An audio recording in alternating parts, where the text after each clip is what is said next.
nireview yung franchise ng ABS-CBN at nang mapatunayan na may mga violations, pinasara. Yun tama sa kanila kasi sila yung nagpasara. Pero ngayon po, sa kanila mali. Di ba double standard of justice po yon?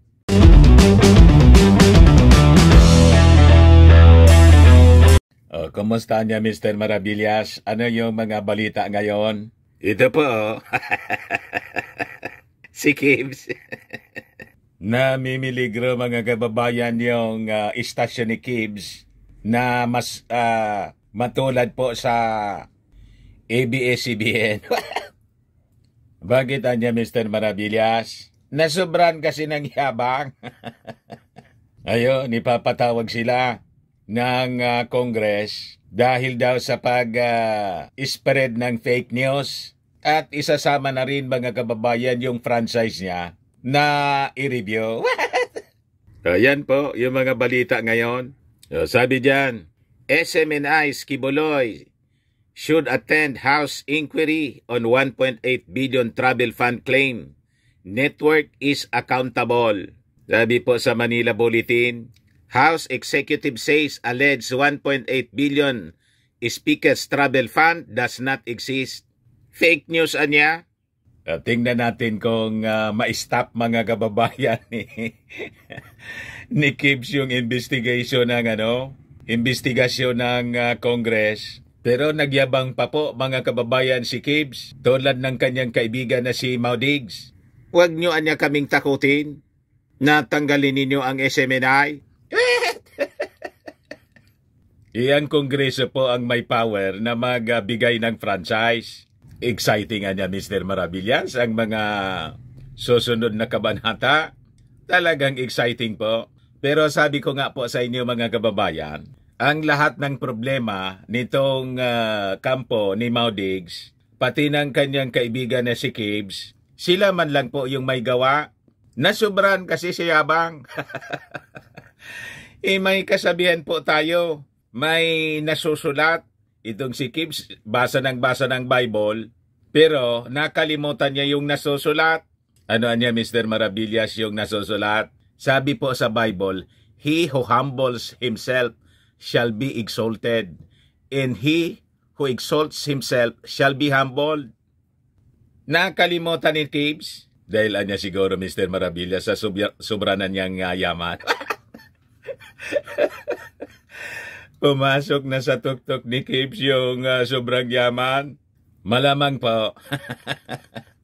Di ba? But before ko mga kababayan ibigay sa inyo yung full story, click subscribe muna dito sa ating YouTube channel and hit the notification bell para lagi po kayong updated sa mga kaganapan dito sa ating bansa. Like and share na rin po ninyo ng ating video. At huwag na rin po ninyo na skip yung ating mga commercial ads para tuloy-tuloy lang ang pag-unlad ng bagong Pilipinas. Sa mga naghahanap pala po ng clean and spacious fitness gym, bisita lang po kayo sa aming Colossal Fitness Gym.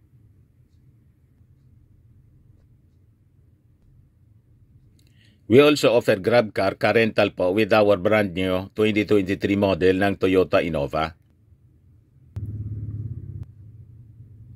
Also accept booking for those who are planning to travel via PAL and Cebu Pacific and other airline companies, local and international po. And bills payment for Meralco bills, PLDT, etc. Ang Colossal Fitness Gym is located at 3rd floor Security Bank Building, Landco Business Park, Legazpi City, Albay. For inquiries, look for Gilon Maravillas. Contact number 0966-802-0949.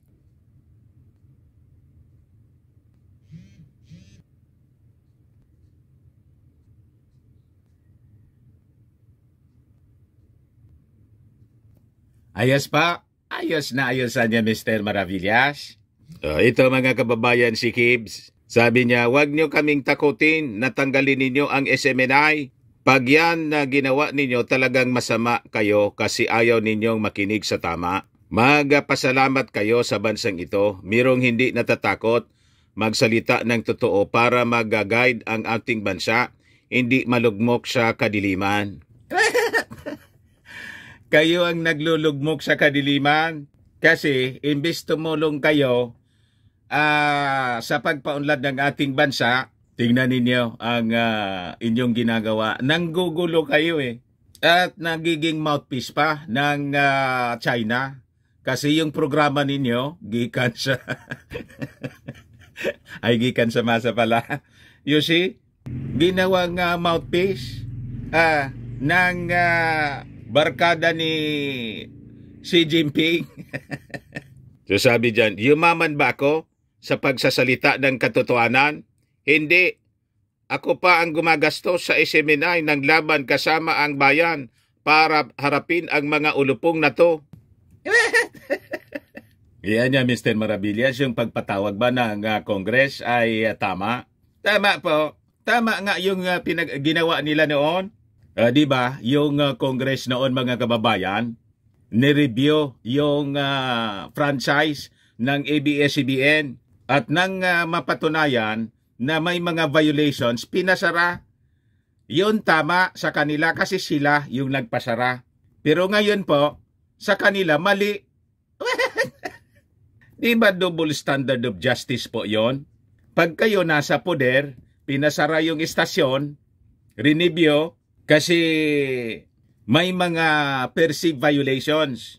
Tama. Ngayon, the same Congress, mga kababayan, kaya lang, ang gustong ipatawag at i-review yung franchise, yung istasyon nila na barkada nila. Ngayon, mali. Pag kayo ang nagpatawag ng review sa franchise ng istasyon tulad ng ABS-CBN, tama. Pag yung Congress na pinamumunuan ni Martin Romualdez ang magpatawag ng inquiry for possible violation ng franchise, mali. Sino ngayon ang maniniwala sa inyo sa ganong sistema? Di ba? Di ba no one is above the law? Pag may violation, di may violation. Dapat panagutan. Yun ang tama, mga kababayan. Yes, sabi rito, SMNI's Kibuloy should attend House inquiry on 1.8 billion travel fund claim. Network anya is accountable. Pastor Kibuloy, owner of Sunshine Media Network International, should be made to attend the scheduled House panel hearing Thursday. Ngayon po, November 30, on the allegations that Speaker Martin Romualdez spent a whopping 1.8 billion for these travels. Tapos, mga kababayan, mamasamain na naman po nila yung ginagawa ng Kongreso tulad ng desisyon ng Kongreso na i-adapt yung resolution allowing the ICC na pumasok na dito sa ating bansa, di ba? So ito, mga kababayan, kasunod ng akusasyon ni Kibuloy or aligasyon that Speaker Martin Romualdez spent a whooping 1.8 billion for his travels. O ngayon, sabi ng Kongreso, di kailangan anya kung saan anya nanggaling yung kwento ninyo, patunayan ninyo dito sa harap ng Kongreso. Tama? Kasi sabi po ni Deputy Majority Leader Quezon 2nd District Representative David J.G. Suarez, fake news anya yung pinapalaganap ninyo. Di ba? Lumalaan niya, Mr. Maravillas. Hindi man kasi po pwede na basta sila manira ng manira. Di ba, Ona? Yung buong Kongreso, siniraan na siniraan. Dyan po sa SMNI ni Maudigs, tinawag na pinakang bulok daw na institusyon ng gobyerno. Kasi duda ng duda na si Martin Romualdez tatakbo po na Pangulo ng ating bansa. Hindi anya yan mananalo. Di tumakbukan niya, hindi anya yan mananalo sa Leyte. Ikaw kasi Mr. Maravillas, yung pasimuno niyan, di ba? Joke man lang po. Pumunta kami ng Leyte po to check kung talagang tatakbo si Martin Romualdez. Ano sabi doon? Wala mang announcement. Walang sinasabi si Martin. Tutok na tutok po sa trabaho si Martin. Dahil sa duda nila, ayan ang ginagawa nila. Pati yung mga minions, mga kababayan ni Inday, ni Mau Diggs, yung mga DDS vloggers, inaaraw-araw po yung paninira kay Martin Romualdez. Nya ano man po ang problema kung halimbawa magdesisyon si Martin na tumakbo sa 2028? Wala bang karapatan yung tao na mangarap na maglingkod sa buong Pilipinas? Wala man nagbabawal po na batas. Qualified siya. At saka, kayo, tumakbo kayo. Buong family. May sinasabi ba yung kampo ni Martin Romualdez?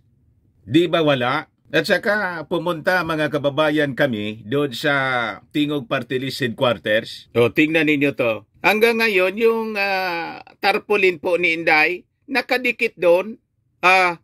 Kahit na si Inday po hindi na kinikibo si Martin. Kinakamayan siya nang dumating sila galing Amerika. Umiwas.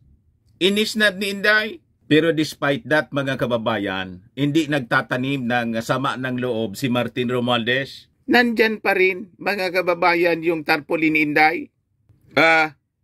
Habang naghanda sila ng pantulong sa Burungan Eastern Samar. Yung mga biktima po ng pagbabaha. Pero yung kampo ni Mau Diggs po, banat ng banat kay Martin Romualdez. Kita ninyo kung sino ang may masamang ugali talaga. What? Pero dikit sila ni Pastor Gibbs, hindi siguro pinagsasabihan na hindi tama ang ginagawa ng pamilya Duterte. Yung manira ka ng manira, hindi ka man inaano. Di ba? Sige lang kasi ang duda, natatakbo si Martin. Kaya nga po, sabi ko doon sa mga taga-Tacloban, buti kako, sulsulan na namin si Martin. Kasi yun ang akusasyon sa kanya, natatakbo, kaya ikot ng ikot sa buong Pilipinas. Patakboy natin para, sabi nga dito sa amin, biyo pa. Tiranya Mr. Maravillas, personal assessment mo, tatakbo ba si Martin o hindi?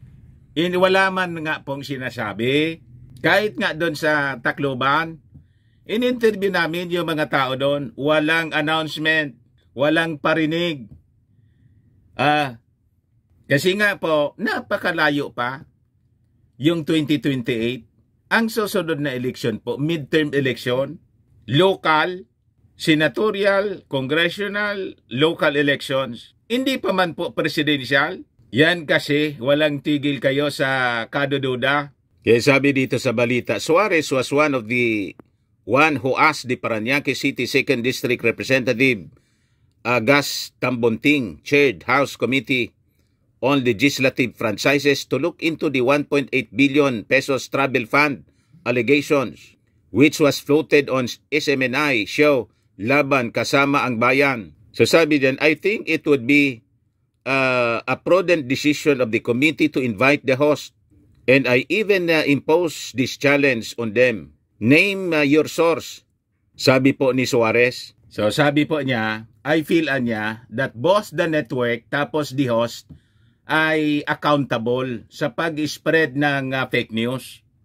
Kasi niya, unang-una, pinalabas po ito sa show nila. Pangalawa, as journalist, responsible sila. Dapat bago nila maglabas ng kung anumang news article o news report, it has to be validated. Second, as journalist, they are responsible for this. Kasi ako, may dokumento akong hawak na nagsasabi kung magkano talaga ang ginastos ng House Speaker at ng Speaker sa kanilang travel. Doon sa sinasabi nyo na 1.8 billion, kaya gusto kong malaman kung saan ang galing. Ayun, mga kababayan, so magkakaalaman na. Di ikaw anya, Mr. Maravillas, as journalist, pabor ka na imbestigahan. Dapat po, tama yung statement po ni Suarez. Kami na mga journalist, dapat responsible kami sa aming mga sinasabi. Hindi basta yung basta't magsasalita ka pag wala kang dokumento. Kaya nga po kami ay pumunta ng Tacloban. Yung purpose namin kasi sige ang pakalat nila ng fake news na kesyo si Martin Romualdez daw wala man na itulong sa mga taga-Tacloban noong kasagsagan ng Typhoon Yolanda. Ayon, basag tuloy kayo. Napanood po ninyo yung mga interviews namin at nakita ninyo sa television yung isang barko, mga kababayan, ikwininto uli sa amin. Isang barko na punong-puno ng relief. Ayon, pinamigay ng magpinsan ng dating senador pa lang noon. Pero ngayon, Pangulong Bongbong Marcos with congressman, hindi pa siya speaker, Congressman Martin Romualdez. Yun ang testimonya mismo ng mga tao doon. Pero yung mga minions ni Mau Diggs, sige po pakalat ng mga fake news. You see, ganun din itong istasyon ni Kibs. Kaya ipapatawag po sila. So sabi dyan, Lorraine Badoy and Jeffrey Celis are the show's host. Suarez underscored that he would like SMNI and its broadcaster to prove their claim with the use of documents. Show me documents. Show me your data. Inform us who your source is and I will compare it to mine. And there we will find out that the real truth is with regard to this issue. The Legislative Franchises Committee is the one that grants and renews legislative franchises for various entities, including those in the media, so they may be allowed to operate. So hindi man po pwede, mga kababayan, na yung Kongreso na siyang nagbibigay ng prangkesa sa isang media institution, tapos nang bigyan ng franchise para mag-operate, siyang sumisira sa nagbigay sa kanya. Di ba? Tulad ng ABS-CBN, pinasara kasi umabuso. Huwag kasing abusado. So ngayon, sabi ng House, si House Secretary General Reginald Velasco, yung sinasabihan niya nilang travel fund na 1.8 billion pesos does not exist. Wala man anyang ganyan. Ayan po, mga kababayan, si Velasco with the speaker. So sabi niya, these allegations niya are a clear example of fake news designed to mislead the public and tarnish true reputation of the speaker in the entire House of Representatives as an institution. So sabi niya, ang Congress niya is dedicated to serving the nation with integrity and will continue to focus on our legislative duties rather than being distracted by unfounded rumors and misinformation. We urge the public and the media to exercise caution and verify facts, enforce sharing such baseless claims. Sabi po ni Velasco.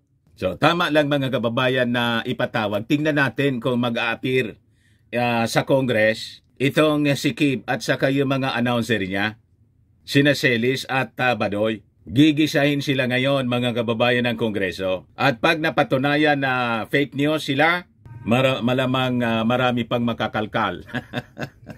Yung Congress na violations mga kababayan ng SMNI, damay ang SMNI. Malamang sumunod sa ABS-CBN po itong istasyon ni Kibs. Pero sabi ko nga mga kababayan, gagamitin nila ito. I-intensify nila yung propaganda. Sasabihin nila pag sisikil ito sa freedom of the press and freedom of expression. Ang tanong ganito, bakit nang sinikil yung freedom of the press and expression na sinasabi ninyo ni Mau Diggs, ng Kongreso ni Mau Diggs, yung ABS-CBN, tama sa inyo? Ngayon, mali. May ganon. Ayan man lang po, mga kababayan. Baka lang gusto ninyo itong itry, Firmax Firming and Lifting Cream. Pinapahid po sa mga pulses in affected area. Mainam po sa paninigas na mga kaso-kasuan. Ito naman po, Automax Radiant Serum. Sa mukha naman yung application. Anti-aging siya po. You will look 10 years younger than your age. Sa mga cancer patients naman po, baka lang gusto niyo itong itry. Nengxia Red Mix Fruit Drink. Hindi man po siya gamot, food supplement siya. Kaya lang, gawa siya mga kababayan sa goji berry. Yung goji berry may anti-cancer properties. Ayos pa. O yung mga inquiries ninyo, dumiritso na lang kayo sa aming messenger sa Facebook para masagot namin agad.